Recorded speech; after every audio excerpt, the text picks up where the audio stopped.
નમસ્કાર દર્શક મિત્રો, ફરી એકવાર આપ સર્વેનું હાર્દિક સ્વાગત છે અમારી યુટ્યુબ ચેનલ એટલે કે હર્ષા વોઇસ પર। જો તમને અમારો વિડીયો પસંદ આવે તો વિડીયોને એક લાઇક કરી ચેનલને સબસ્ક્રાઈબ કરી તમારા મિત્રો સાથે શેર કરજો। જ્યોતિષ શાસ્ત્રમાં સપનામાં મળતા સંકેતો વિશે અનેક ઘણી વાત કરવામાં આવી છે। કેટલાક સપના એવા હોય છે જે ભવિષ્યને લઈને શુભ સંકેત આપતા હોય છે, જ્યારે કેટલાક અશુભ સંકેત આપતા હોય છે। સપનામાં જાનવરોનું દેખાવું તમને ખાસ સંકેત આપે છે। આમ તમને સપનામાં આ એક જીવ દેખાય છે તો તમારો બેડો પાર થઈ જશે। તમને સપનામાં ગાય દેખાય છે તો સુખ સમૃદ્ધિ સાથે અનેક ફાયદો થઈ શકે છે। તમને સપનામાં ગૌમાતા દેખાય છે તો આને શુભ માનવામાં આવે છે। આ સપનું તમારા જીવનમાં ખુશીઓ લાવે છે। આ સાથે સુખ સમૃદ્ધિ અને સૌભાગ્ય લઈને આવે છે। આમ વાત કરવામાં આવે તો અનેક લોકોને સપનામાં ગાય દેખાતી હોય છે। તમને પણ હવે સપનામાં ગાય દેખાય તો તમારે નારાજ થવાની જરૂર નથી।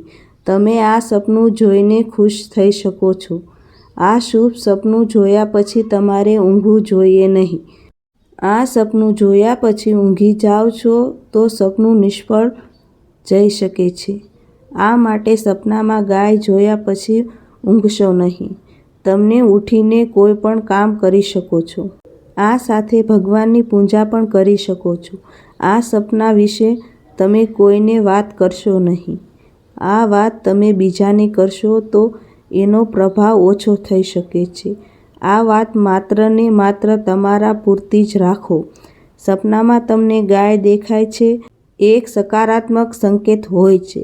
આ તમને ખુશી, ધન અને સમૃદ્ધિનું પ્રતીક છે। સપનામાં ગાયનો રંગ, વ્યવહાર અને બીજી ઘટનાઓના આધાર પર આનો અર્થ બદલી શકો છો। આ સાથે તમને ધનની પ્રાપ્તિ થઈ શકે છે। અલગ અલગ રંગની ગાય દેખાવાનો મતલબ: સફેદ ગાય ચંદ્રમા અને શુક્ર સાથે જોડાયેલી શુદ્ધતા અને આધ્યાત્મિકતાનું પ્રતીક। કાળી ગાય શનિ ગ્રહનું પ્રતીક અને ધૈર્ય અને કડી મહેનતનો સંકલ્પ આપે છે। લાલ ગાય મંગળ ગ્રહ સાથે સંબંધિત સૌભાગ્ય અને શક્તિનું પ્રતીક